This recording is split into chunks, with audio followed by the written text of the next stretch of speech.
Oh, I'm always having problems doing this, and I don't understand why.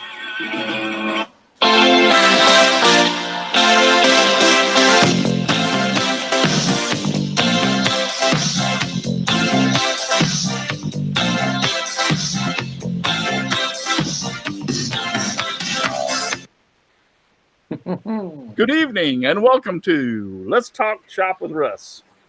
Yeah, I don't know why my fat fingers on this phone just don't work for some reason. I hit the play button, and it just looks at me and goes, "What?" So it doesn't work. But glad to have y'all all out there in the chat. Man, we had like 9 people in the chat before the show ever started, and we already got 11 thumbs up, and it's 23 watching, and it keeps climbing. So I would appreciate if you the other people that are joining that haven't put the thumbs up, if you do that. So I'm just teasing. You're not slackers. I still love you too, but you need to put a thumbs up for me. I'd appreciate that very, very, very, very much. So great show tonight. We're going to talk about whirligigs, and I got worked on a video that I'm going to show y'all about cutting the blades and the hub on a scroll saw. So that's one of the things we're going to do. But before we get started on anything, let me talk about my wonderful sponsors so that I do not forget them.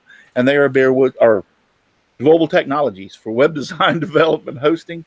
Visit debubble.com. That's the reason I have this list here, because I forget, FastCap, innovative products for the professional woodworker. Go to fastcap.com. Rockler, 60 years in woodworking. Create with confidence. Visit rockler.com. Bearwood Supply Company, your best choice for hard-to-find woodworking supplies. Go to bearwood.com. Klingspor, the sanding specialist. Woodworkingshop.com. Seiko, the scroll saw specialist. Seiko.com. And Scrollnado. Dust collection for your scroll saw. You can find them on Amazon. Very good product. I use my Scrollnado on my Seiko scroll saw all the time. So those are my sponsors. So I think the second thing we're going to go ahead and do is to let the panel introduce themselves. And because a couple of things, the panel is going to be involved in talking in. So let's just let everybody introduce themselves. And we'll start off with, on my right, Steve Good. Hey, Russ. Hey, everybody. This is Steve Good, Scrollsaw Workshop. If you have any Scrollsaw related interests, stop by my blog. Scrollsawworkshop.blogspot.com. That'd be it. Russ Meadows. Let me see if there it goes. Russ Meadows from the Rusty Nails Woodshop. And I got to put that Z on the nails or you won't find me. Y'all find me on Facebook and Instagram. Hardly any of YouTube, but I'm working on it. Glad to be here, Russ. Thank you. Paul Corliss. Hey, Paul Corliss, Paul's Messy Workshop, and it's still messy. And you can find me on YouTube, on Instagram under Paul's Messy Workshop. And I'm still working on paulsmessyworkshop.com. It's a work in progress that may never get done. And thanks for having me on, Russ. You're welcome. Matt Haas from Awesome Wood Things. Yes. Hi, everyone. Awesome Wood Things is my channel, and I've been posting more project build videos lately. I'm really psyched. And I'm about to post one of the most awesome things I have ever put together in my life. I'm so psyched. But I'm glad to be here. We're talking about whirligigs. Yep. So I'm all in. Great. Jim Bashirs. Hey, Jim Bashirs from Driveway Workshop. Glad to be here again as always. And just waiting to see how to build a whirligig. I think I'll have the time to do it this year. Don't have to go back to work for a month. So I should be able to pull this one off, huh? Yeah, it's not too hard, to be honest with you. Yeah, I know. Yep. Dixon. Hey, everybody. Thanks for having me on, Russ. I'm Dixon Hoffman from Hoffman Signs and Decals. And you'll find me on that website and not on Facebook because I don't want any more work. Brenda. Thanks, Russ. I'm Brenda G. Brenda G's Designs. You'll find me all over the internet as Brenda G's Designs. I have an Etsy store. I have a Teespring store. I'm on the Makers Media Network. Facebook, Twitter, and YouTube, where I do comedy and crafting. I have a challenge right now going on, so if you check out my channel and look at the video there for the Tennessee Spinner Gourd Challenge, you might be interested and get in touch with me, and we'll get it taken care of for you. Yes, I saw that, and I'm interested, so I'll be sending you my address to send me one. Cool. Yep, I'll get in on that. So, all right. So, first thing I want to discuss is about the. There are rumors, and once again, these are just rumors, that as of August 1st, that the Google Hangouts On Air, which is the platform that I'm using right now to bring you this show, is going away. So therefore, as far as using it for the show, it won't be available after August 1st. Henceforth, the show pretty well stops. So, like I said, these are just rumors. Google's been talking about doing away with Hangouts On Air for quite some time. They actually had Hangouts, so you could type in Google Hangouts and go there and do calls and stuff to and use that. That's been done away with, but they still left it. By the way, if y'all don't know, Google owns YouTube.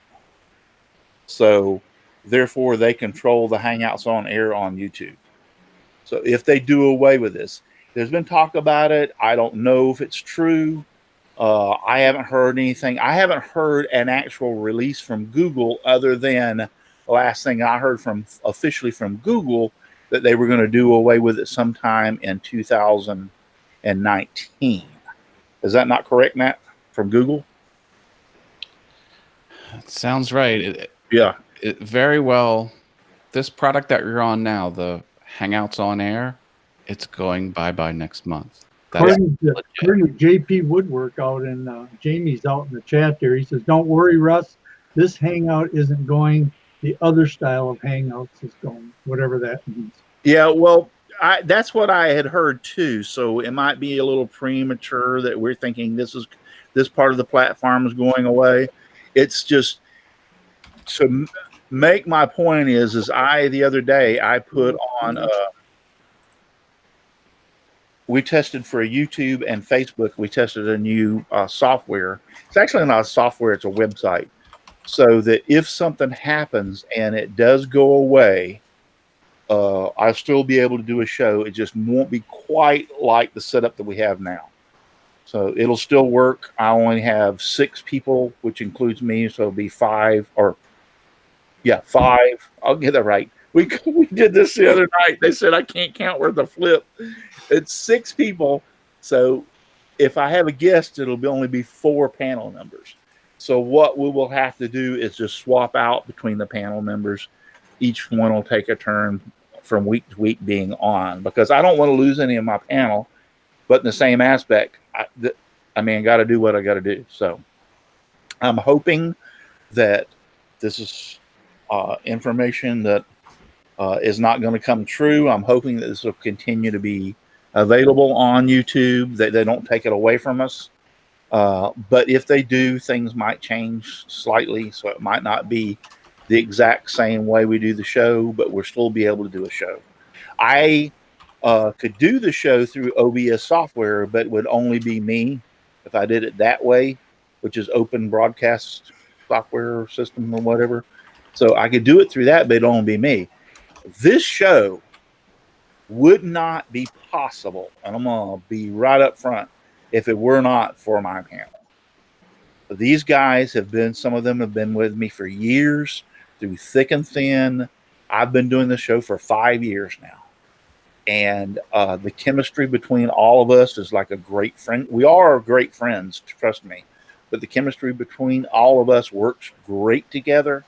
And if I come on by myself, I can still do the show, but it's not going to be the same. It won't be the same for me, because I'll miss them.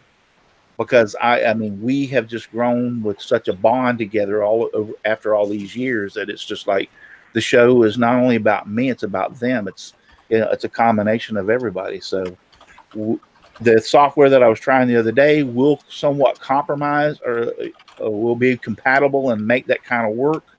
won't be totally the same, but I can still get it to work, and so we'll go from there.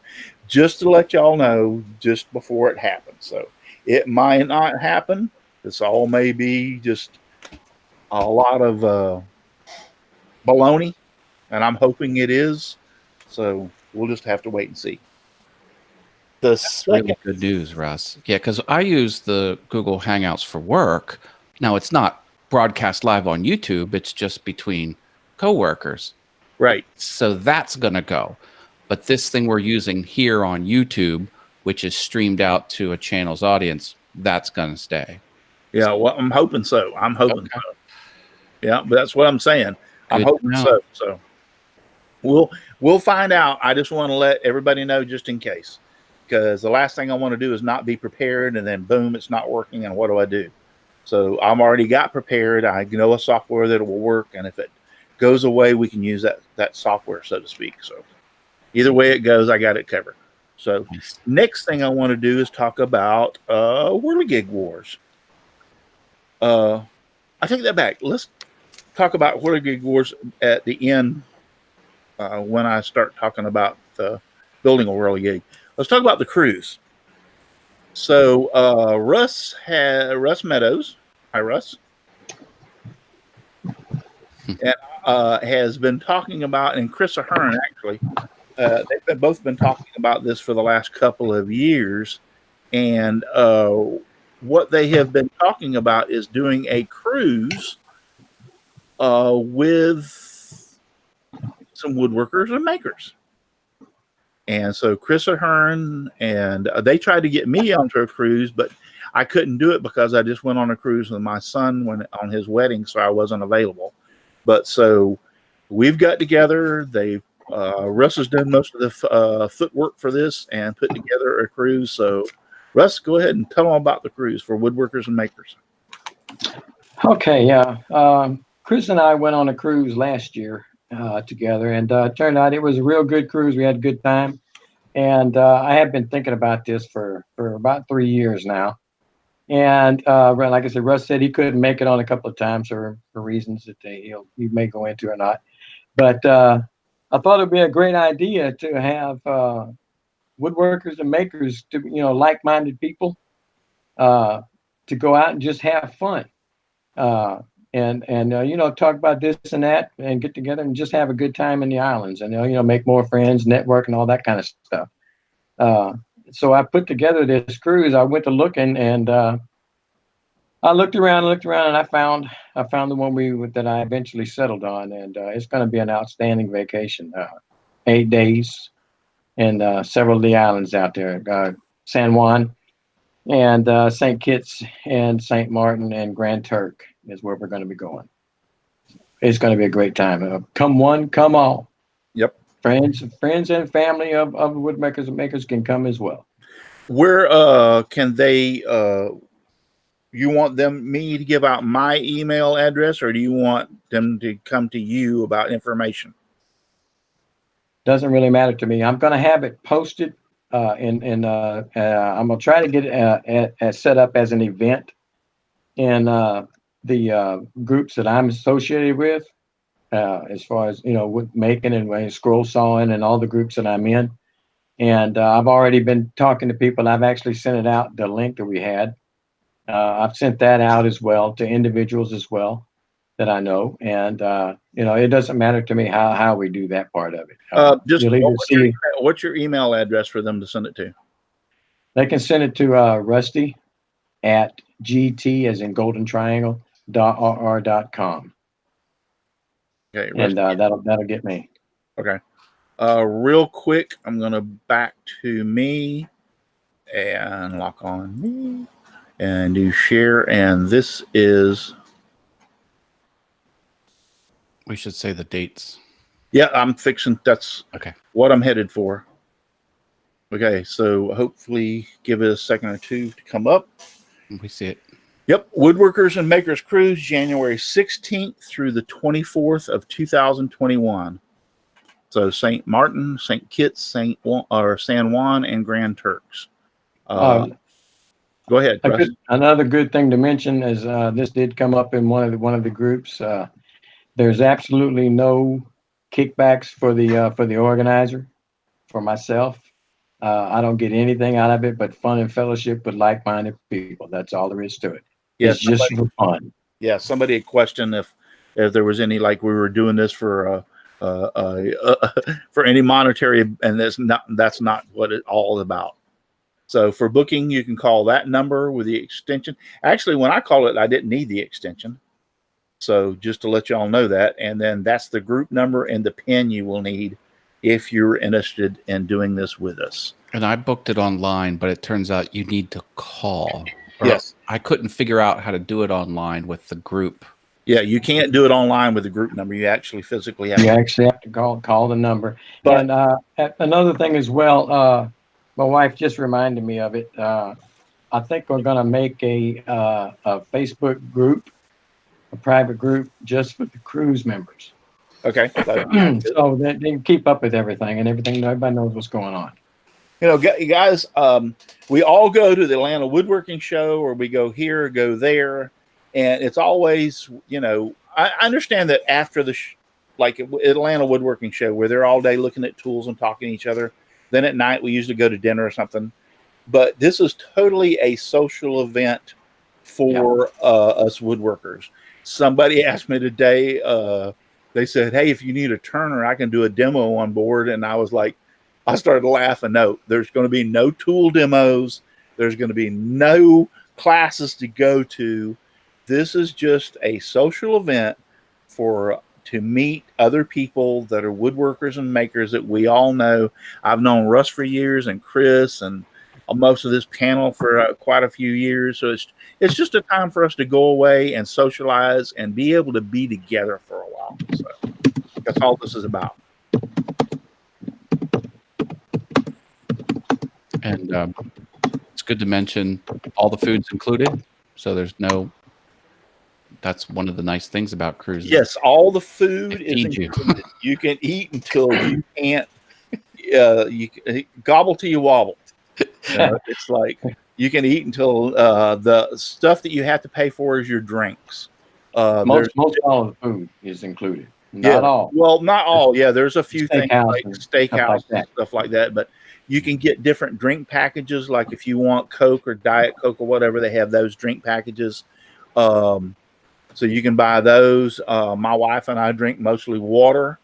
As far as if you want alcoholic beverages, yes, you have to pay for them.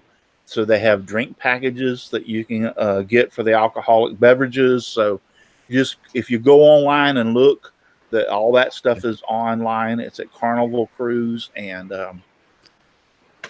so we'll post links. Since I know all about the drink packages, it's 15 drinks maximum a day. Yes, 15 drinks maximum a day. If you but come on, if you took 15 shots in one day, you'd be. It's 5 minutes between drinks too. So you 5 minutes between drinks. That's just getting started for some people, though. I know, right? Well, you know, you wake up, you have a mimosa in the morning, so there's one, and the premium coffees and energy drinks count towards, you know, that's free as well. So. Yeah, and I think when we went to most of the places to do breakfast, you could order like orange juice and stuff, and that was free. So, you know, it just depends. Like I said, my wife and I drink a lot of water. I used to be hooked on Diet Pepsi years ago, and that's all I drank was Diet Pepsi. I weaned myself off of that.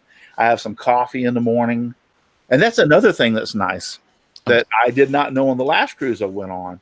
You can actually have a little thing that you fill out, and they have several of them and hang it on the door at night before you go to bed, and you can put on there, you can check off that we want coffee and we want Danish, or you can actually get breakfast brought to your room in the morning, room service, and you check these things off and fill it out and stick it on your door at night before you go to bed, and tell them what time you want it to be delivered. Like, I want it here at 8 o'clock, and put it on your door, and when you wake up in the morning, 8 o'clock, you hear a knock, knock, knock, knock, and they come and bring you a tray, and we got your stuff right there. Or if, like, my wife and I ordered a balcony room.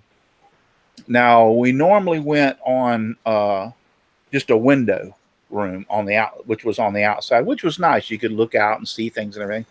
But that we were said to ourselves, like self, we're going to be on this thing for 8 days. There may be some times when we want to go back to our room and just chill. And it'd be nice to be able to open the door and walk out onto the balcony and sit there for a little while, maybe order a couple of drinks and have them brought to us, and we just sit there and have a good time. So we decided this time we're going to go splurge and go for a balcony. So Sterling asked what the pricing was. Your average pricing for 2 people, if you want a balcony room, that's probably one of the most expensive. I can tell you right now, for me and my wife, it was like $1,900. Mine was I have a balcony room. It was about $2,000, but the porthole room is the one below that where you get a window. Yeah, that's usually around $800 or $900. And then there's an interior room, which was somewhere above $600. Yes, And that's an average. Suites that are like really big. Then you can get suites. What'd you say, Russ? Well, the question come up about deposits and stuff like that seem to be a sticking point for most people, and we've spread this out to 2021 and to allow quite a few more people to be able to pay this off over time. You don't have to come up with all the money at one time. There was a payment plan online. It was like $100-some a month. You need to go to Carnival and check that all out, and then Russ can look it up. But yes, you don't have to pay for the whole cruise up front. No, you can pay it all off over time. That's why we waited to 2021 to get this in, so a lot of people could afford to go. And as far as the deposit, most everybody now on has missed the $50 deposit, and but they do offer those. They drop those down often. So whatever it is, I don't even know what it is right now. I mean, it might be trying to get in the game. I mean, this is a cruise. This isn't like some afterthought. Exactly. But you can like I said, if the deposit is kicking you in the butt right now, wait next month and see what happens to it. Teresa says they have the $50 deposit does come up every month or so. Yeah, and that's what I was going to say. I was reading about that myself. Is they do these little things where they'll say you can secure it for 50 or secure it for 100. So you just have to go back and check if you're really interested and constantly check on it. I mean, but Can we have a toast to Mark Zuckerberg? Because I cashed some Facebook stock that's going to go towards this. I legit. But I mean, like, come on, you've got a year and a half. Year and a half. Pay it off and everything. So I mean, plan your vacation, because this is what. All right. So got my hair messed up there. This is what my wife and I plan is when I first told her about it, she was like, all right, she only has a allotted amount of vacation. So that's basically a week's vacation. So what she usually does is at the end of June and during her birthday, she takes off the whole week of her birthday. So if we're going to do this cruise, she's not going to do that. She's going to take off that whole week in January and just not take the whole week off on her birthday. So, make some sacrifices and do some things to work it around. If you really want to go with us, I'm looking forward to it. Right. But this cruise leaves on a Saturday and comes back on a Sunday. So you really have only got 5 working days on a work week. So that's kind of where I looked at it like that. Do these cruises sell out? Yes. A lot. Yes, they do. Yes, they do. Yes, they can. How long do you think people have before they'll be too late?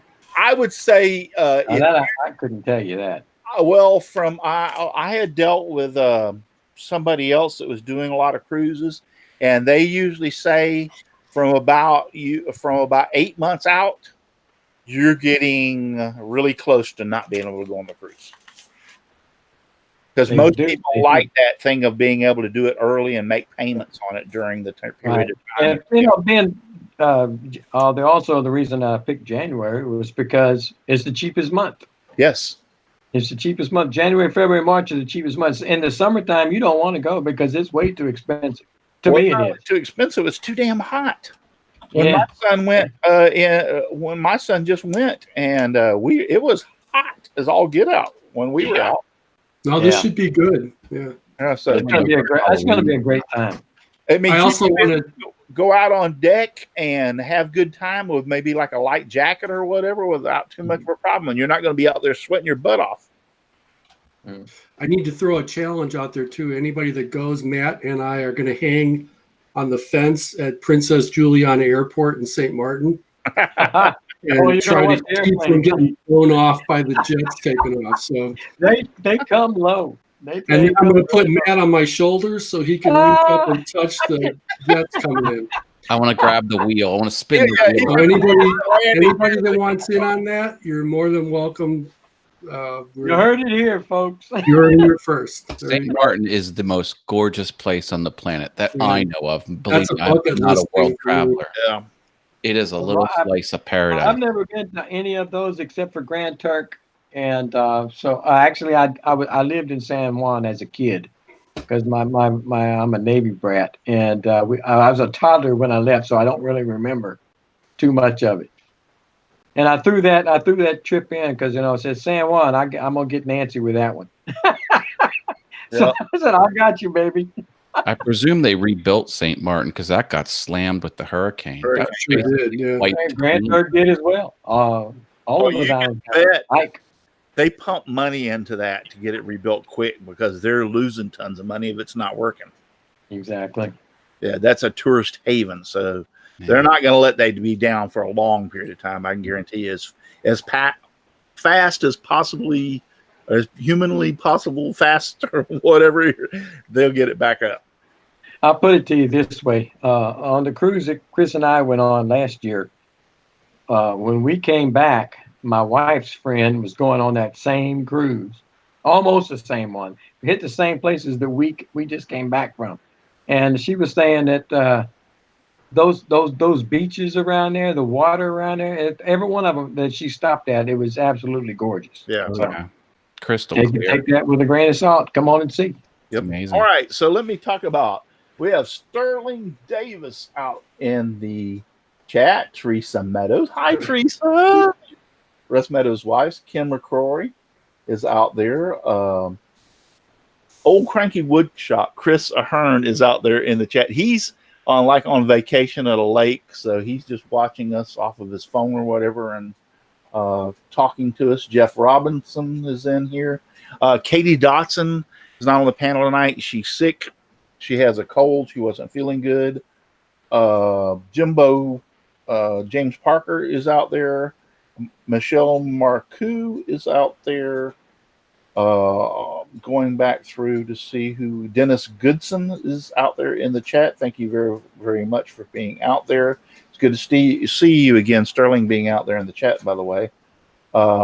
Jeff Robinson, Leonard Davis, JP Woodworking, Jamie Page, Kenny Earrings. Just trying to go back through the chat. Dan Inge from Dan Inge Woodworking is out there. Luana Pierce is out there in the chat. I think I said Jeff Robinson, but if I did, you got you a second plug. And all those people are out there in the chat. I appreciate you being out there in the chat so very, very much. So let's go back into this Whirligig. We're talking about the Whirligig Wars. The Whirligig Wars is here from July 1st through July 31st. So let me go ahead and I'll just share this real quick.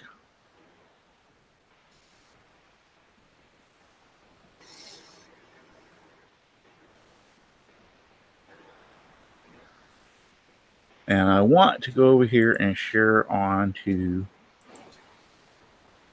I got this up here right now, but let me go over here and share onto my website.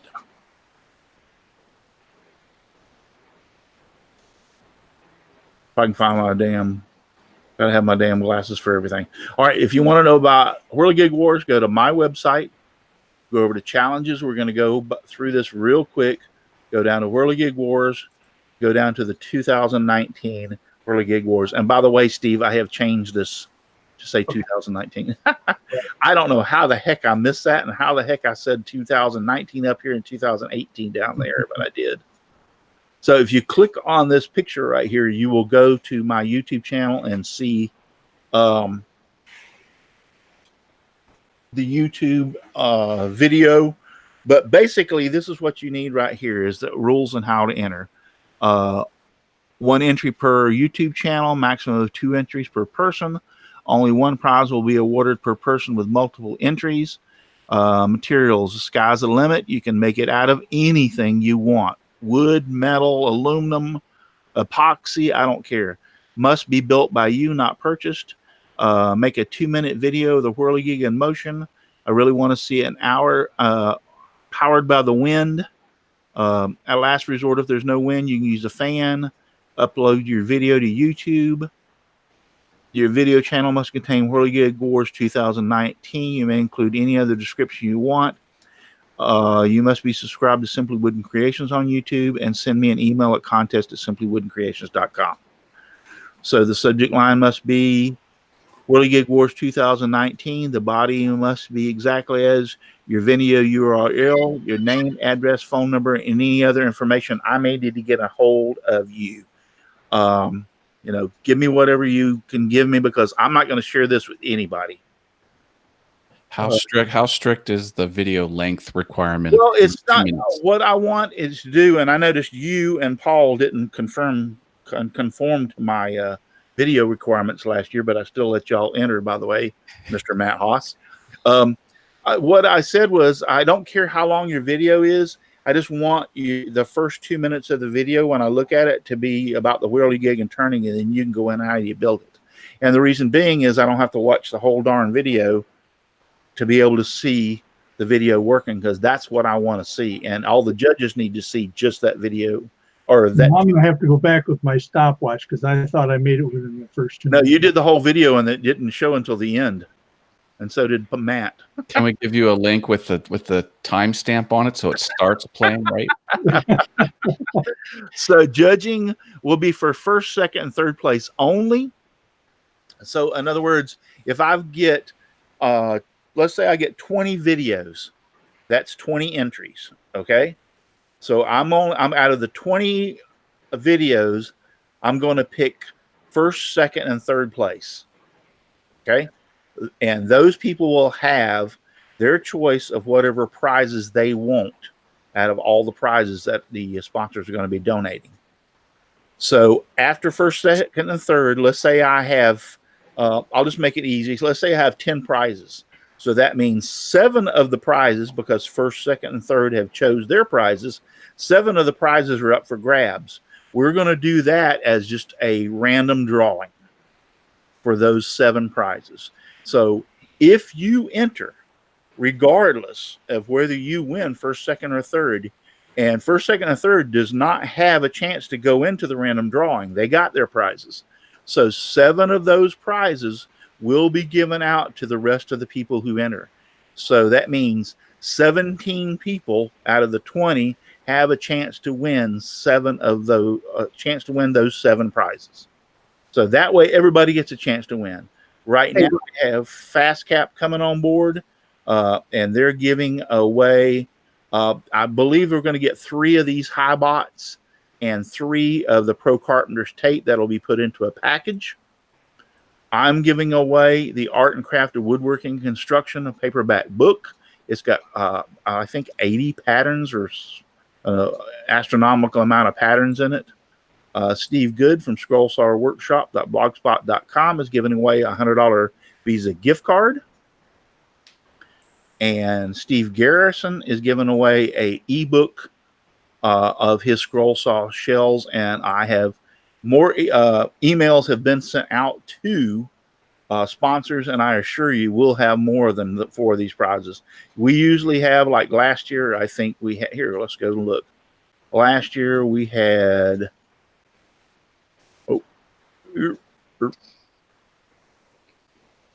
this was the prize list for last year. So 1, 2, 3, 4, 5, 7, 8, 9 prizes. 10 prizes. See, so we I'm looking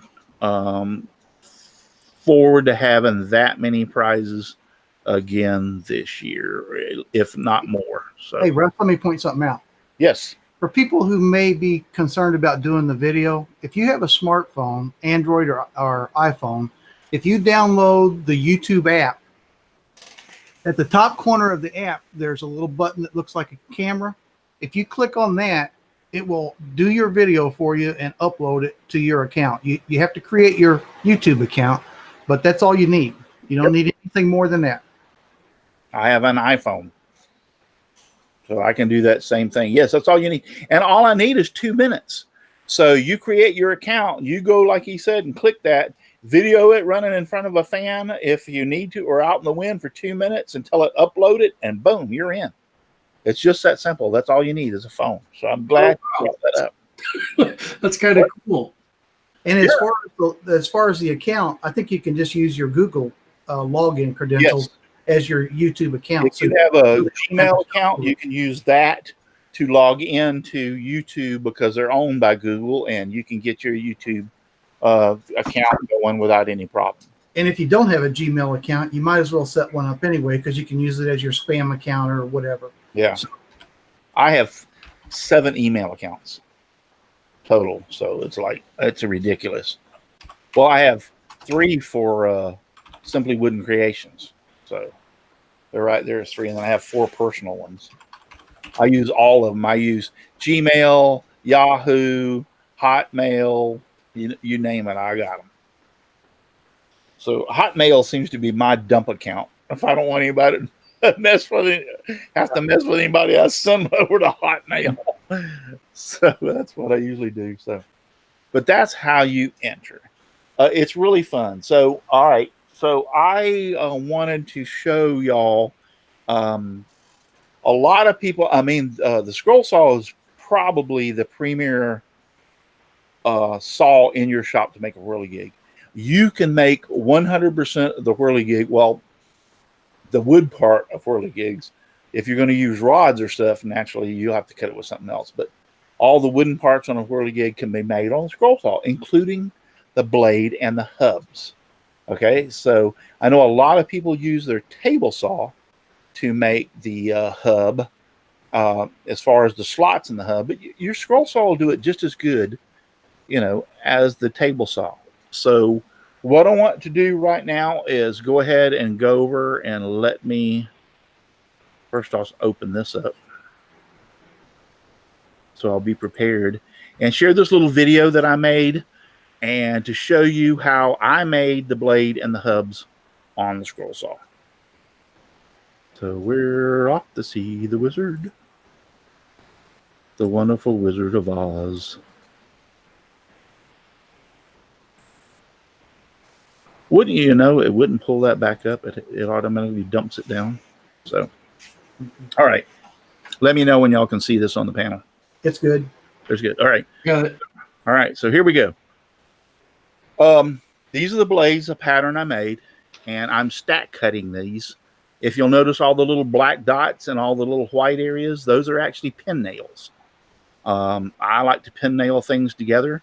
So this is 3 1/8 inch pieces of pine that I made. I preferably like to use Baltic birch plywood, but I did not have any 1/8 inch. So this is the back side, so the pin nails went through. I just took a hammer and bent them over. They're in the waist areas of the board, so it doesn't matter if I ding them. You want to knock them down really deep so that they don't scratch your table or any surface. So I really ping them down really hard to make sure they don't stick out, and I rub up my fingers across them, make sure I don't feel them. Once again, they're in the waist area, so you're not really concerned if they if you ding them in there really hard. So it's really easy to cut these blades. This is my Seiko ST21 Scrollsaw. I love it. I love it. I love it. I am a big fan of the DeWalt 788. And still am a big fan of that saw, but that's not a spiral blade, is it? No, that's a flat blade. I notice you're coming in at an angle. I find I have to do that too. Yeah, you have to do it because of the way the blade's made. The blade is made, and the way it is, most blades are stamped, and they have the way the teeth are stamped and the back curvature of the blade, blah, blah, blah, blah, blah, blah, blah. They cut at an angle. They don't cut. I thought there was something wrong with my saw. It seemed like it's functioning normally. They are functioning normally. Yeah. There's a burr. There's actually a burr from where they stamp it on the back of the blade. Yeah. If you look at it with a microscope, you can see it, but you can't really even feel it It's so small. Yeah.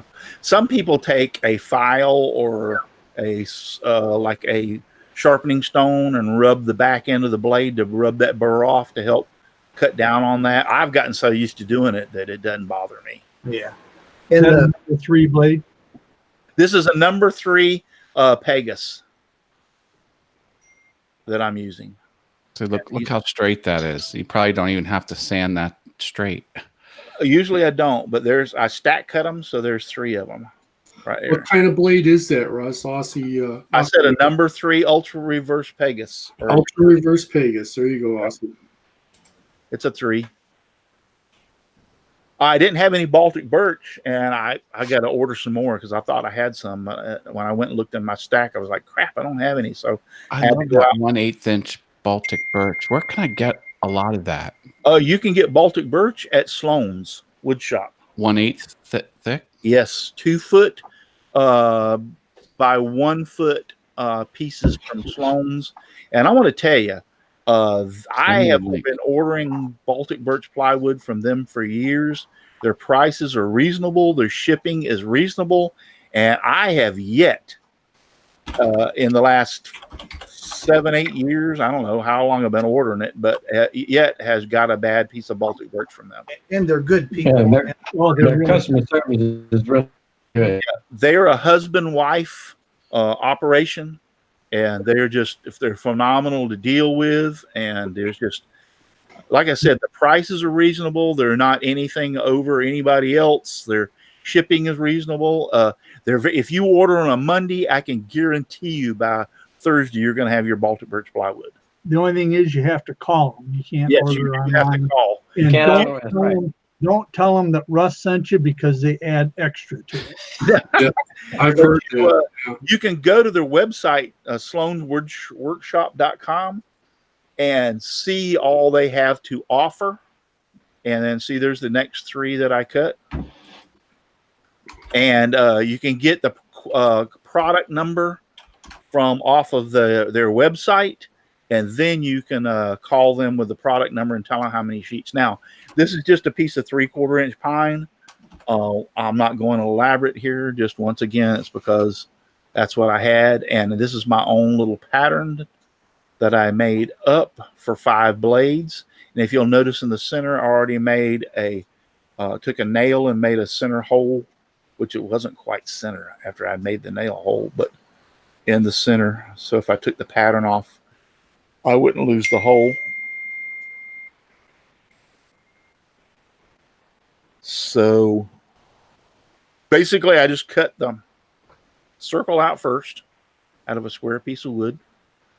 Like I said, this is 3/4 inch pine. This is still that same number 3 blade. I haven't changed blades. Same one I got going.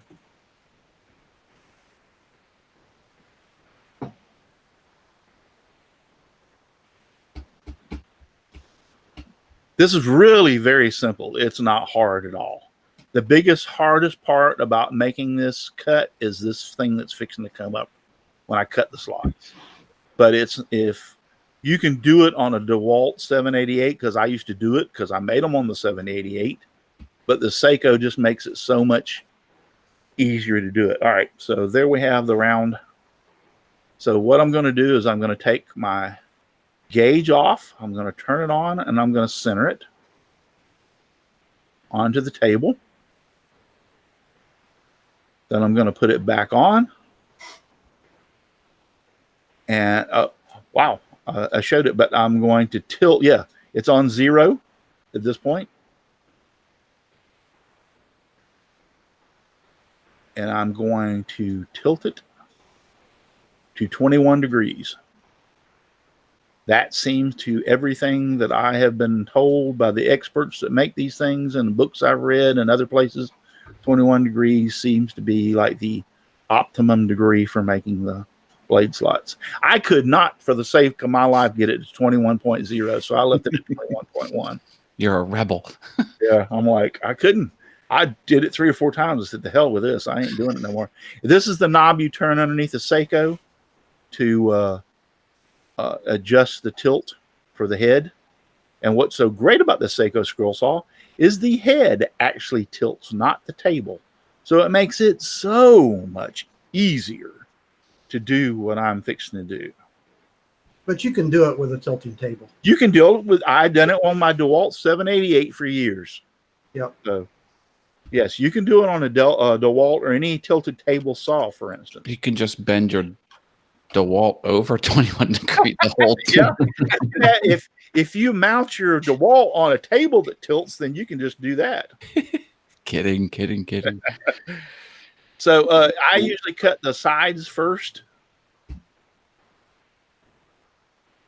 and then kind of wallow off the ends because it's hard as heck to turn that on that degree and that short of a distance. You can do it, but it's kind of hard. But I just kind of chew it off and work it till I get it where it pop out. Now, some of these don't want to pop out. They just don't want to do it. I think this one, the first one, I'm going to go back and try it for the second attempt, will come out without too much of a problem. And this doesn't have to be a precision thing. No, it doesn't have to. You can use epoxy to fill in anything if you can't get it. Like, see, that one popped out and just fell out. But now the next one I'm going to do, I think the next 3 or 4 of them, I had to actually take my thumb and push the piece out and break it off to get it to fall out. Hey, Russ, Mr. Doughboy said he broke down and bought a Scrollsaw yesterday. Wow, great, Awesome. Mr. Doughboy. Jumped into the rabbit. Awesome. Thank you. You're going to love it, trust me. Welcome to the rabbit hole. Yep. You know, one thing about it is Scrollsaw is actually probably one of the cheapest hobbies. You buy a lathe, you got to have lathe tools, you got to have chucks, then you're going to have this, you're going to have more chucks, and you're going to have that tool. Before you know it, you've got so much crap, you wouldn't believe it. A scroll saw is a scroll saw, blades, and wood, and you're good to go. Yeah, but the good thing about it, the wood is one board will last you through a lot of projects. Oh, yeah. Yep. See, I'm having a little bit of a problem, and that's just because it's on such of an angle. So if you're struggling, I've been doing this for years. I haven't made a scroll saw in quite a few years. I'm going to be making a complete one and video on the progress on it and be posting it. But see, I had to take my thumb and break that piece out. Yeah, it just wouldn't let go. So, and that's just because when you come to the end down there, when you're trying to make that little small 1/8 of an inch abrupt corner, it's hard to do. That's the reason I try to just back out and take a little bite, back out and take a little bite like I'm doing right now. Does it change the geometry? Are you like slicing in the other No, parts you're of not, the wood? because your blade still, if you go from the bottom to up, you're still on the same geometry. Interesting. I don't know, but I think Steve Good wouldn't have too much of a problem with that, no? Yeah. I can also just block you from ever being on the show again.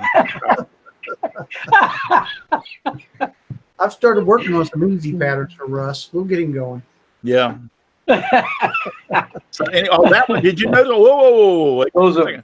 Did you notice that? Those are remedial patterns. That one fell out too. So that's 2 that fell out. So that's 2 that fell out. So, all right. So you get the idea. So I have cutting these out, and that one I had to break out. Some of them you do. And so, yeah, we don't need to see anymore. It's because it's the same old stuff, different day. All right. So once I got them out, see the pieces that broke out from the back, I had to go and clean them up at the end because they broke off a little non-square on the back on a few of them. So I had to go in and straighten them up. Is the thickness of the hub important? Jeff Robinson asks. I would. It's not as it could be. I don't think I would make it any thinner than like 3/8 or a 1/2 inch. I mean, because you get it down to so thin. Now, if you're making out of metal, you can make it pretty well any size. But for wood, you need to leave a little beef in there to get the, for the thing to work. As far as for it not to warp. I've always used 3/4 inch for my hubs. and then 1/8 inch for the blades, and it's worked out great for me. And don't forget to use Type Bond 2 or Type Bond 3. Yeah. But So, but I'm just cleaning up the backs of it. Russ, did you ever use them Scrollsaw files, or is that for metal? Looks like diamond chips or something on the Oh, blade. you can use it on the wood. Okay. Let me get back over here and they're about 80% useless. yeah. Oh, okay. All right. So what I do? All right. So here's all my blades. Got them all cut. Now I did 6 blades, and then afterwards, after I cut this, after I found out the wood I could get 6 blades out of it, I went like, well, I got a 5-blade hub, so I'm gonna go back and cut another hub for 6 and just use all 6 of these. So I'll use this later on, and there's my hub that I was actually able to cut out. Kenny Earrings out in the chat had a good idea. He says if you drilled a 1/8 inch diameter hole at 21 degrees at the inside. Yes, you could do that. And what you're saying is you could drill a hole here at 21 degrees at the very end, and that would alleviate you trying to make that. I just wanted to show that a lot of people use the table saw to make the slots in these. They put them on. Steve Good has a PDF out that he just posted the other day. You put it on the angle. It's more complicated. Yeah, more of this, and it kind of scares me kind of trying to cut something like this on a table saw, especially if you get your fingers. I know you put it on your angle gauge, your miter gauge for your table saw, but it kind of scares me when I do that. So I just wanted to show you that you can do this 100%, the blades and the hub on Scrollsaw. Now, let me go with this. You can buy these little files at Harbor Freight, and they work great on getting in here if you get a little too tight. And filing this and sanding it down, you can use these little files. Harbor Freight sells these. They're very, very cheap. They come in triangle, flat, oval, all kinds of different ways. I like to use... Yeah, and those are about the best little files, too. Yeah. I like to use a hacksaw blade at the ends to square them up. Because this hacksaw blade, you better be careful. This thing in this soft pine will cut like quick. You'll be 1/2 inch or 3/4 of an inch of the way to the center if you start going on this really hard. But you can use just a hacksaw blade to square up the bottoms if there's anything in there that needs squaring up. That's pretty square. And I just used a hacksaw blade and run it in there. And you're better off to have those slots too tight to start with than too loose. Yes, than too loose. You can use an emery board to get in here. Now this one broke on me from something else, but I couldn't find a good straight one. You can use an emery board. And I don't use my wife's. I buy my own because I don't want my butt kicked. Don't blame you. Yep. So I buy these. But emery boards will get in here and sand these things open. That's another thing. Little fear and common sense will keep you out of trouble every time. Yep, and then just fold some sandpaper over and get in here and sand these out. Yeah, so all you Believe it or not, I use the emery boards a lot when I'm doing sanding in tight places. I cut them down in small strips and use them. guys, Hey man, what happened to you? we just lost power.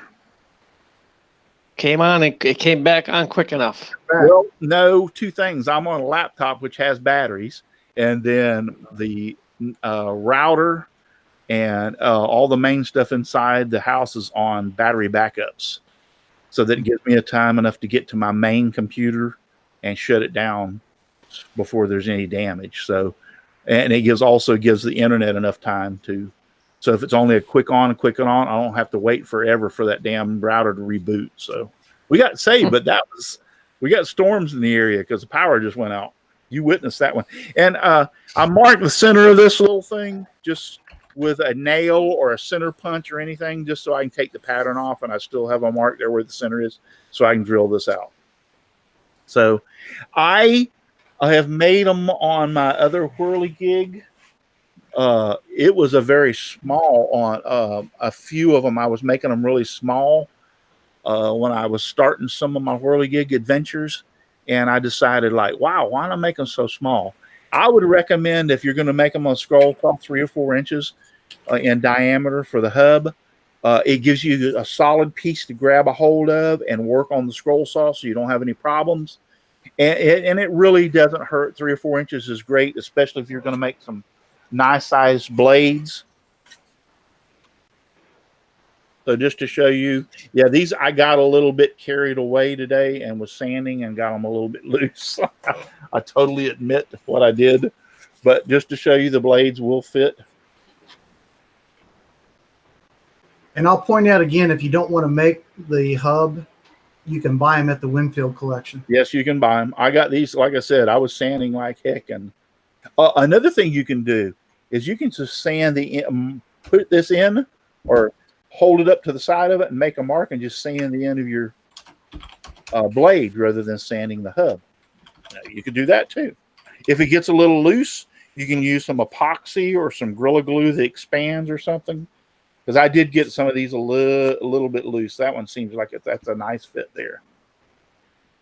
Russ, if people want to, use sanding sticks, they could go to Jim Dockrell's YouTube channel and find out how to make those things. Yep. Oddly enough. But there you have it. I got all my blades cut today and ready to put in my hub and ready to go on forward with my Whirligig. This is a 5-blade. I was made 6 blades today, so I'm going to go back and make a 6-bladed hub. But that just goes to show you that you can make the hardest part on a Whirligig a lot of people deal with is the hub itself. Yep. So you can make the hub on 100% on. I'm holding this in front of my face. On a scroll saw without any problem, and the blades, and that's the hardest part. All the other parts are your figurines, your base, or whatever you talk about making is really the easy part to make on a scroll saw. This seems to be the most complicated, and what people that I have talked to over the years have said that I had more problems with that dadburn hub, and I'm like, it's so easy on a scroll saw. And like I said, so a few of these, this one's nice and tight. This one over here is a little loose. So if it's a little loose, you can use epoxy. What you could do is take, that one actually fell out. What you could do is take and put some, let's go back to this one. You could put some glue in there, push it to the side, and then you could take your pen nailer and pop a couple of pen nails through it until that glue set. Russ, I used Starbucks stir sticks, the wooden stir sticks as shims. Yep. You can make a shim. I was thinking toothpicks. Yep. It goes on and on and on as to what you do if you and I did. I got carried away on the sanding. This is my fault. And I was in a hurry today to try to get this one's nice. Yeah, this one's nice and tight right there. That one ain't falling out. So I just got carried away on a few of them. I over sanded a little bit. Like I said, I was doing this to try to get everything done today to show off tonight. But once again, my point is I wanted to show y'all that you can make the hub on a scroll saw if that's all you had was a scroll saw. You don't need a table saw. You don't need anything else. Anybody else have anything they want to add? It's such a small part. If you cut one and it doesn't work, just cut another one. I mean, you're only talking 4 inches of wood. Yeah. If you, like I said, I messed up on the 5, when I do my next blades, I'll make sure they're a little bit thicker so they'll work on the 5 hub. It is a better idea to use Baltic birch than the pine, though. That pine's going to work pretty bad. Yeah, I would have rather used the Baltic birch as far as on the blades. And here's the thing. Where's my other? Give me 1 second here, and I'll be right back. If you use the pine, just make sure you paint it pretty early. The paint will help keep it from warping. Yeah.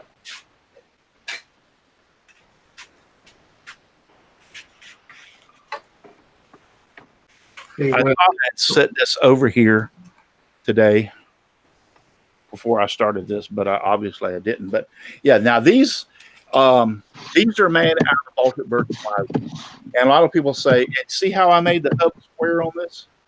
I didn't even take the time to round it off. Or well, I rounded off a little bit, but I made it fairly square. This is one of my first that I made, years ago. This thing is actually probably, I'm going to say 6, 7 years old. Now, the first few years of its life, it stayed out in the weather, and you can kind of see it kind of got weathered.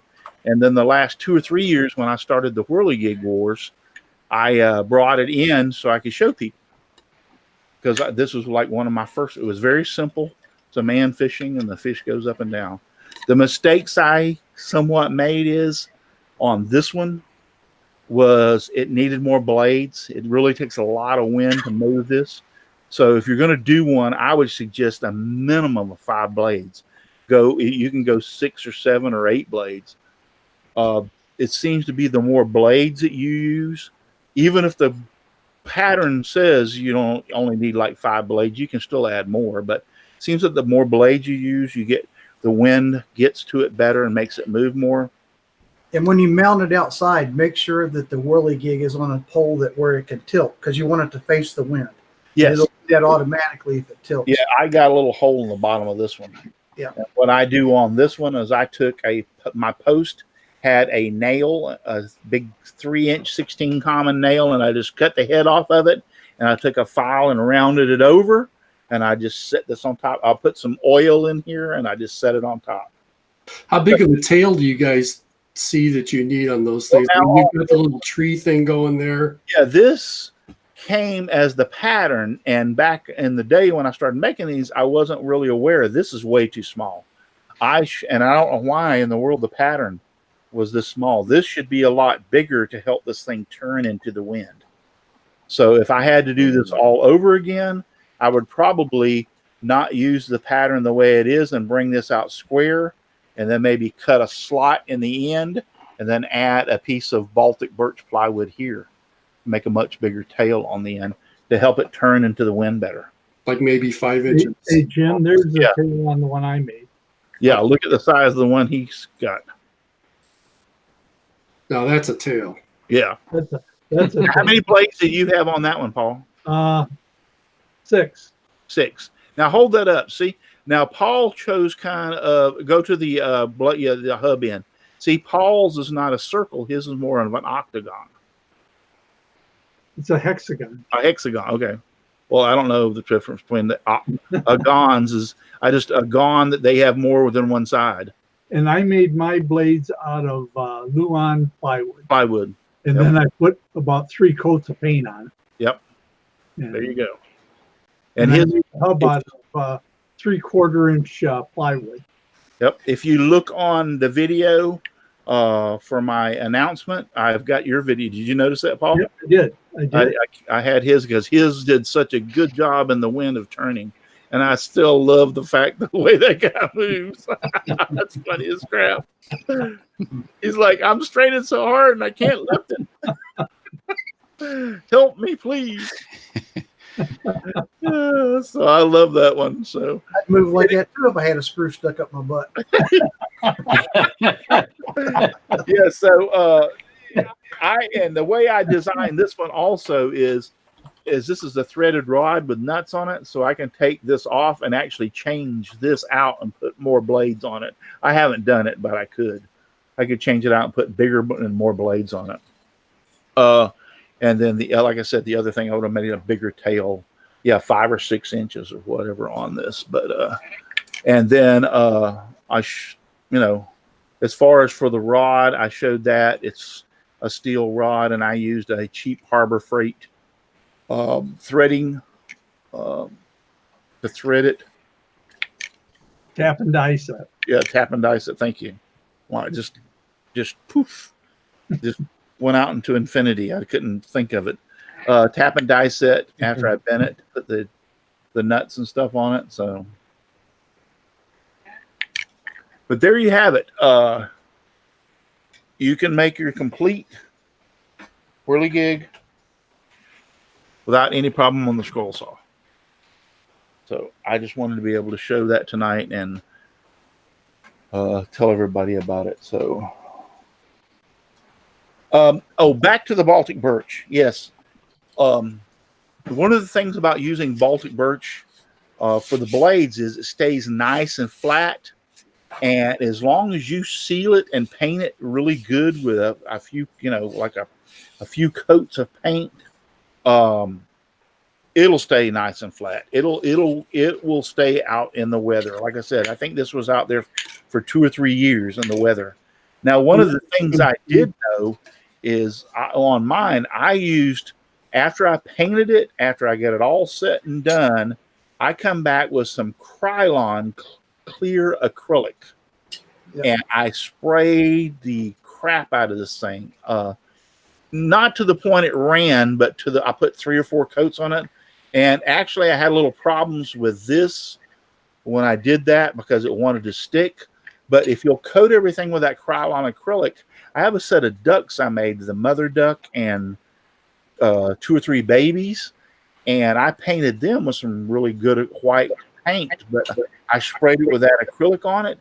And they lasted for years before I even had to go out there and repaint them again. So that clear Krylon acrylic, and there's others now. Rust-Oleum makes some clear acrylic now. Now, we're not talking about clear lacquer. I'm talking about clear acrylic paint. And I think most of those have a SPAR rating on them, so they're rated to be outdoors. Yes. And there's Steve has got his. Yeah, the only reason I brought this one up is because this is a free pattern on the site. So if you don't have a pattern, you don't want to buy one, you can download this one. Shameless plug. Yeah. No, really. I mean, that's very nice. I had to say that. I'm sorry. That was a very nice pattern right there. So, yeah, that's a guy using now that's a fret saw. Yeah. Not a coping saw. There's a difference. Right. But yeah, that's cool. That's cool. How long do you think those blades are? About 6-8 inches? Oh no, they're 10 inches probably. Probably 10 inches. Yeah. What about the overall length of that thing? This is a big Whirligig. They don't have to be this big. No, but how long's the length of it total, you think? 2 foot? He's gonna get his tape measure out. Let's see, there's 15 inches, so it's 20, right at 20 inches. Okay, yeah, that's a big one. Yeah, they don't have to be this big. You're welcome.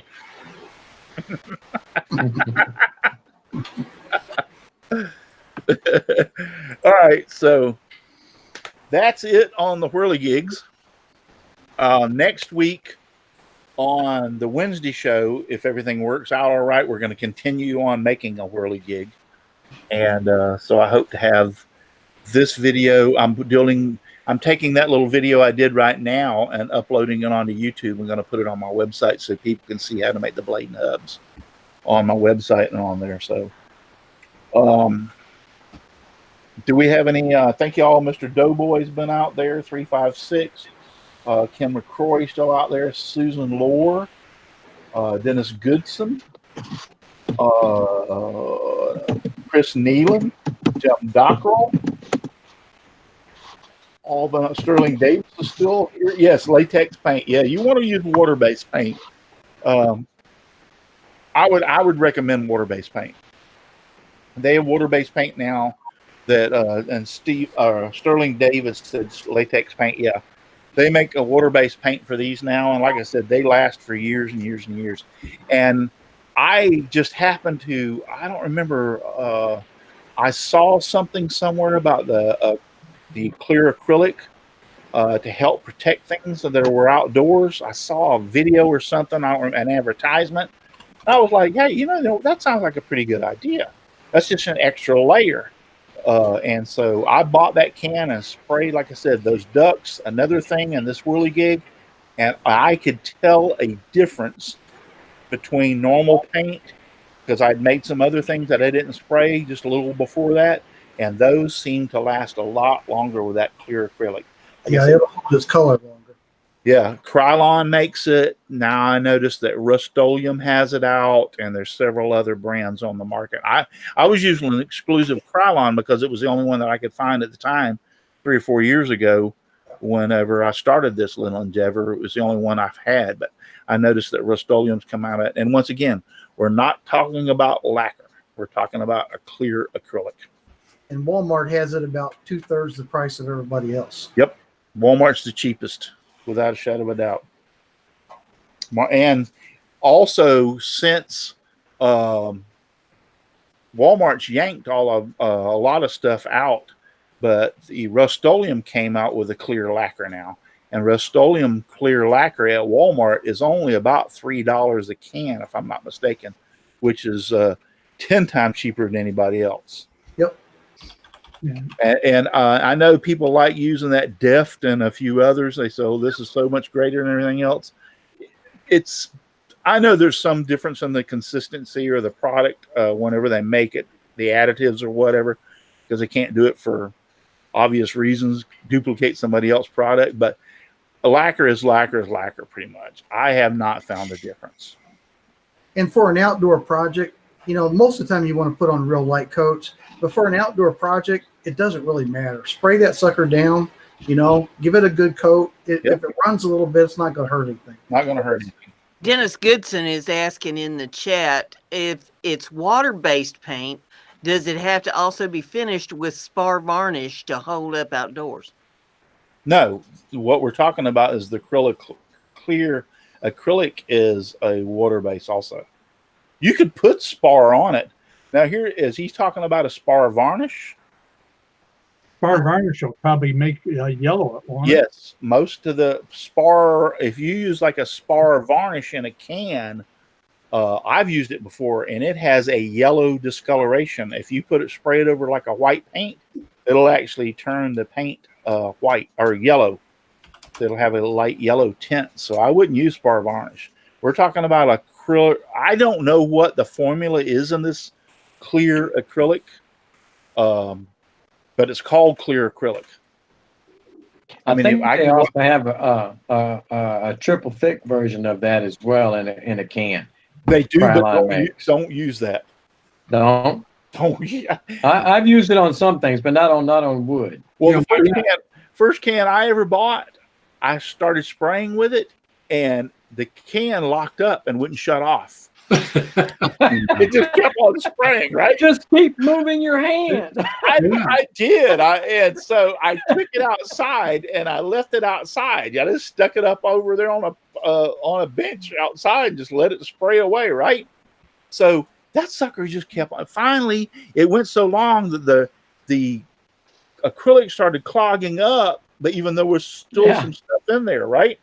So I finally had to put it in 2 or 3 bags, and I took it into Walmart, and I said, the lady heard it, and she goes, "What is that?" She looked at me like really strange. She goes, "What is that?" And I said, "That's a can of your spray." I started spraying with it, and it won't quit. And she goes, "Well, why'd you bring it back?" I said, "Because I want my damn money back." I bought some of that stuff, and instead of spraying, it just comes out in globs. Yeah, it's like it sprays like 3M glue, and that's why it locks up and goes up. I don't use the extra triple thick stuff. I have never had that.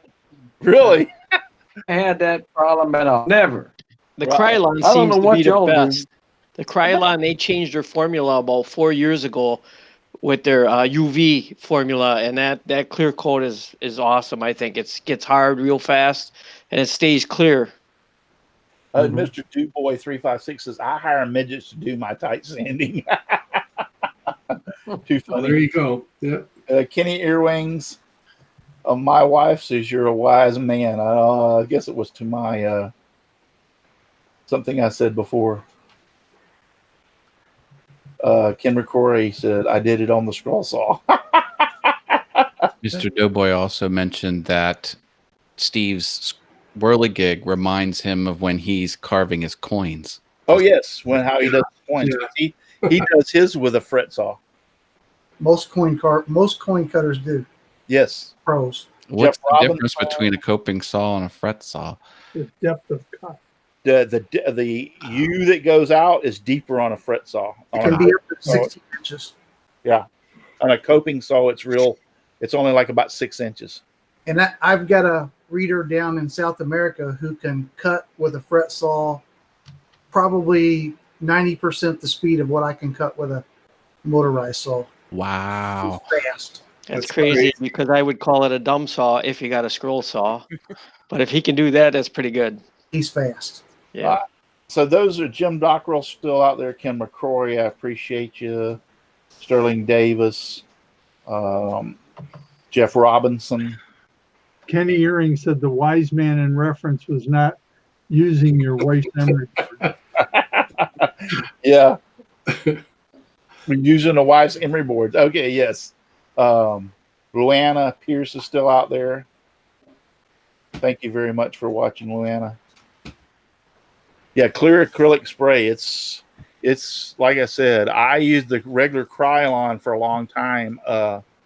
And then I tried a while back, I tried the Rust-Oleum, and the Rust-Oleum worked to do this. The Krylon, the only problem with the Krylon is they're damn little spray nozzles. If you don't take them off the can and throw them in mineral spirits after you get through, you're crazy. You never use them again. Yeah, That's because they changed it. Yeah, they changed the formula, the free radicals in there, and it gets harder a lot faster than other When ones. you get done, You have to unclog it. when you get upside done, down. turn the can upside down and spray it for like 30 seconds, and that helps a little bit. Yeah, that's what I do, Steve. You just that clean- helps. I just pull the damn thing. I have a little jar, and it's got mineral spirits in it. I just pull the damn thing off and throw it in that jar, and I probably got 10 of them in there. And when I pull a can of paint out, I'll pop the top off it. Don't have one of those things. I just go over there, pull them out of that jar, stick it on it, and spray. And you can buy, believe it or not, you can buy just the tip.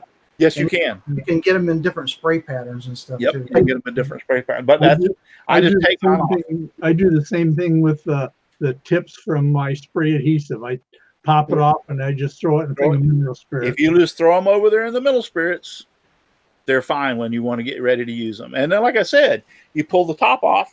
Okay, it don't have a tip. I just go over there to that jar and pull them out. And the jar, I use a small olive jar that is glass with a good seal on it, and put them in there and fill it up full of mineral spirits and cap that off. It doesn't evaporate, and just keep throwing them in there. I think there's like 15 of them in there right now, and I just go in there and pull one of them out, stick on the can, spray, and then throw it back in. I just use a full bottle. If you don't use a lot of spray acrylic, it's really nice because it dries to the touch within just minutes. Yes. And that's not cured within minutes, but it's dried to the touch where you can pick it up. And Yep. and also when you get done, if you got a rough surface, take some triple aught steel wool and buff it down, and then put another coat on, and it'll be smooth as glass. Yep. What do you guys think of those little handles for the cans? They I work good, love but they're changing the tips on some of the cans, Yeah. so you got to get the two types of version Yeah. of the tips. But they work great. I got a Yeah, I bunch of love them. I have 2 or 3 of them. A matter of fact, I just did I hate that I haven't posted. I just haven't had time. My granddaughter and grandson they did the swords. We made some Yankee Doodle top hats, paint them red, white, and blue. And I've been working on the video, but just so much has came up. We were supposed to have it put out on the 4th. I think it'll have it out by tomorrow. But they use those because they can't push down on the nozzle hard enough. Their hands are not. They use those handle grips, and it works great for them. Yeah. I put all my tips in a whiskey bottle, and then by the time you empty that bottle, everything looks great when you're painting. There you go. Another bet it tip, Dixon. You heard it here first, folks. I bet it would. So, all right.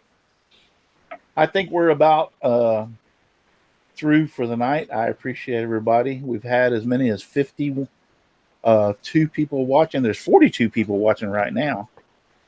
We need some more thumbs up out there. Yep. We only have 27 thumbs up. So, and we have 42 people watching. Hey Russ, I'm gonna do a All screen of them share. are going to cruise too. Yep. That don't equal out. So if y'all would please, for those of you who have not yet, give me a thumbs up so that we can equal out. We can bring that 27 up to the 42. If you Hey, would Russ. mind, would you please do that? Yes, I'm We gotta look at my screen. yes, That's cool, Does Steve. that work good, Steve? yes. This is Steve over at Scrollsaw Workshop. That looks like He a made his own real handshaker. Steve, how do you change the direction on it? You turn it around. No,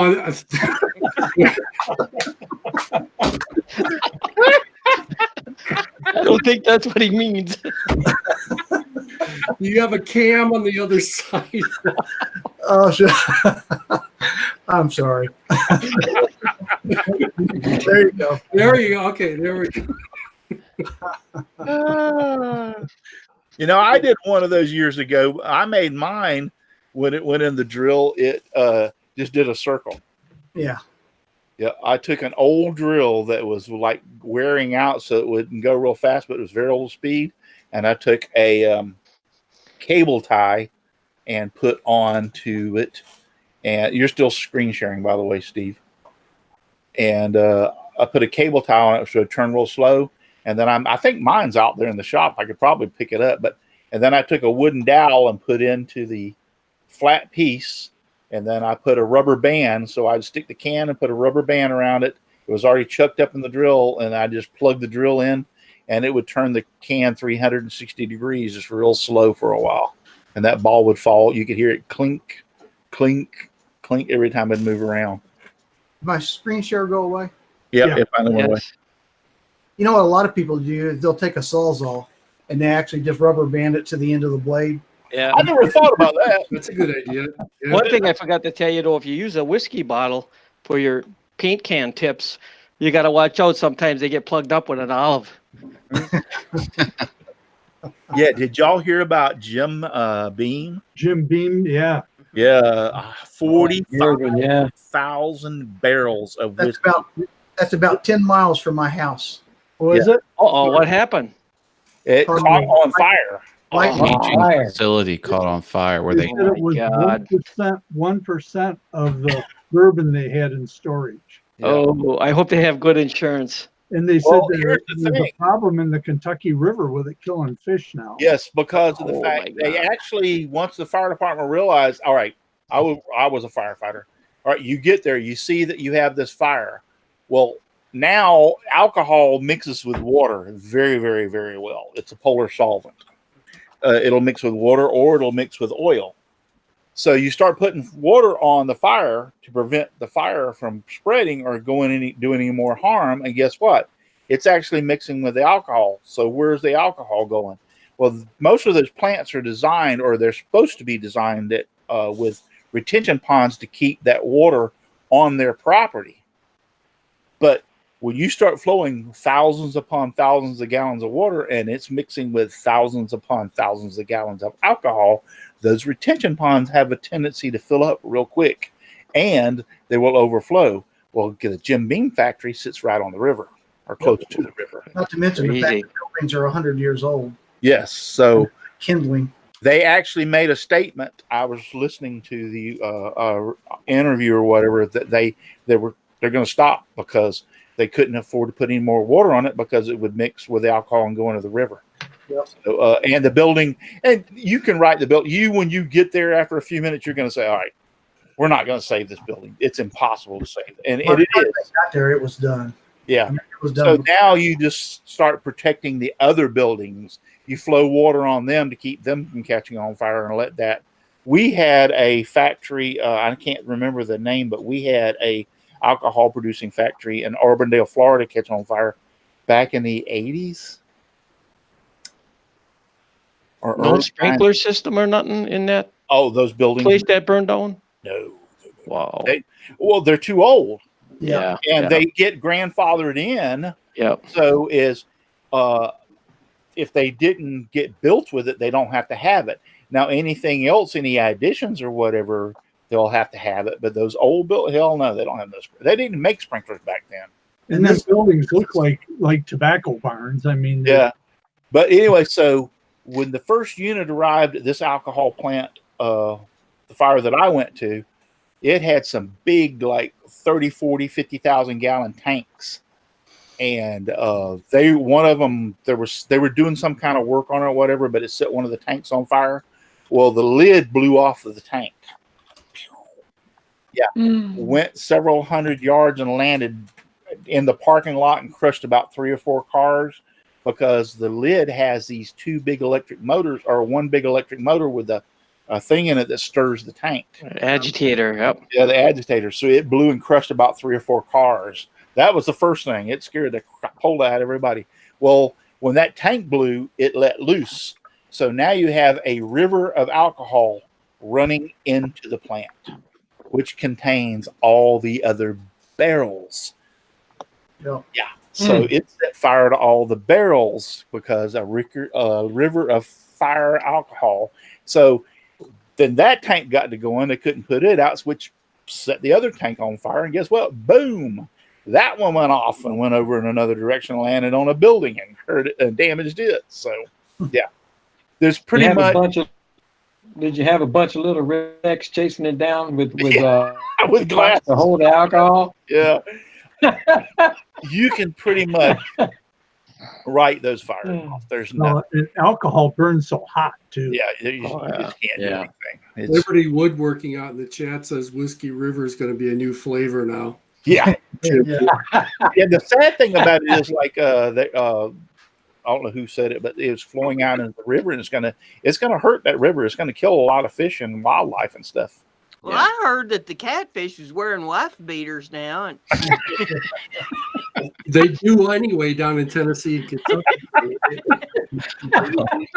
The company I work for makes intrinsic safety systems, so that keeps devices in a plant from causing a spark hot enough to cause an explosion.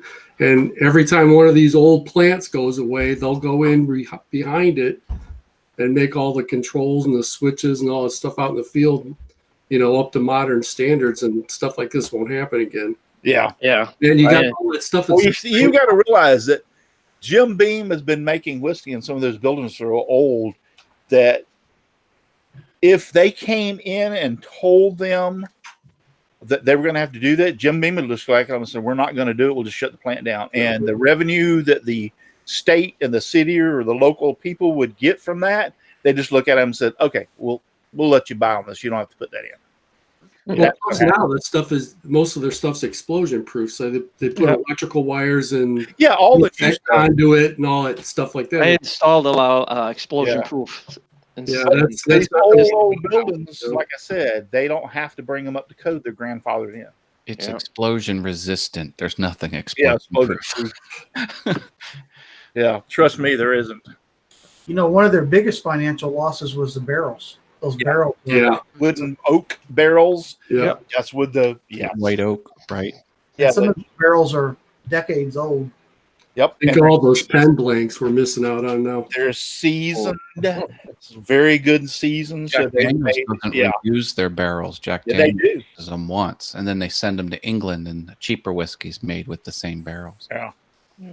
Yeah, that's a shame. Anyway, there's it wasn't the Jack Daniel factory. Wasn't the Jack Daniels factory last year before had a collapse? Yeah, one of their warehouse.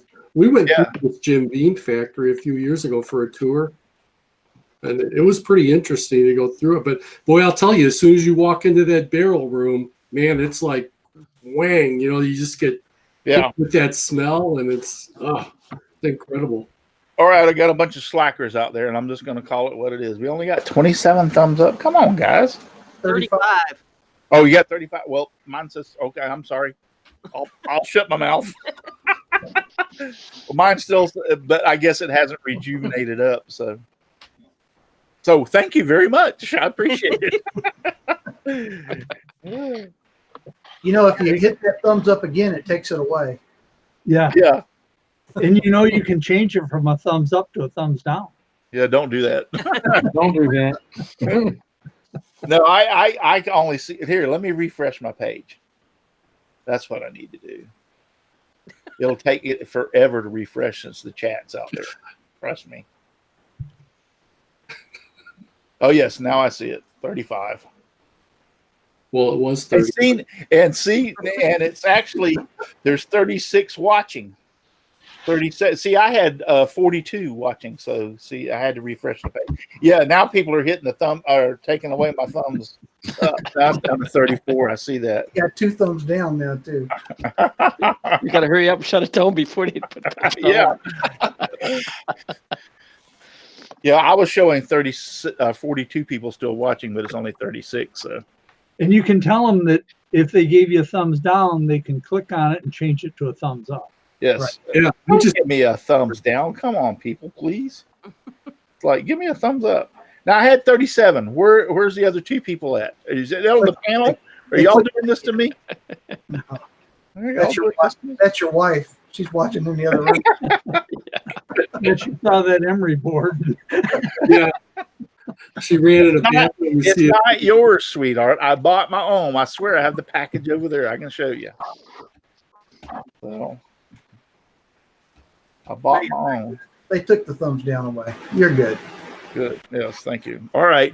We're going to call it a night. Thank you very much for being out there in the chat. I appreciate everybody. Kenny Earrings is still out there. Liberty Woodworking. Luana Pierce. And she put roll on floor laughing my butt off because she was having fun with us. Dennis Goodson. Linda is out there. Cool. The new Moonshine Show. Yep. Kenny Earrings. Ken McCrory. Liberty Woodworking. Dan Inge. Jen Dockrell. Dennis Goodson, all those people are still out there. I thank you so very much for still being here. All right, guys. Good night. Brenda. Do what? I said, Brenda, you saw that, huh? Yes, I did. What did you see? Dan's giving me some free advice. Who's giving you free advice? And Ingrid. Trucker, keep moving. Nothing to say here. Just keep going. Oh, what? Bum, bum, bum.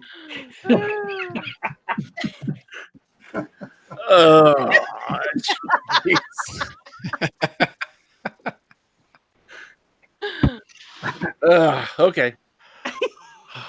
Good night, everybody. Thank you for watching. I appreciate it so very much. Thank you, Brenda. Thank you, Dixon, Jim, Matt, Paul, Russ, and Steve Good for being on here tonight. And thank you all very much being out there in the chat. There's only one thing we got left to do, and that is just give me sawdust, lots of sawdust all around me and everywhere. I like it flying all around my shop and even in my beard and hair. Thank you very much. God bless. Night, y'all. Night, everybody. Good night. Remember, you don't have to go home, but you cannot stay here. There you go. Great Chris Ahern last saying. Good night.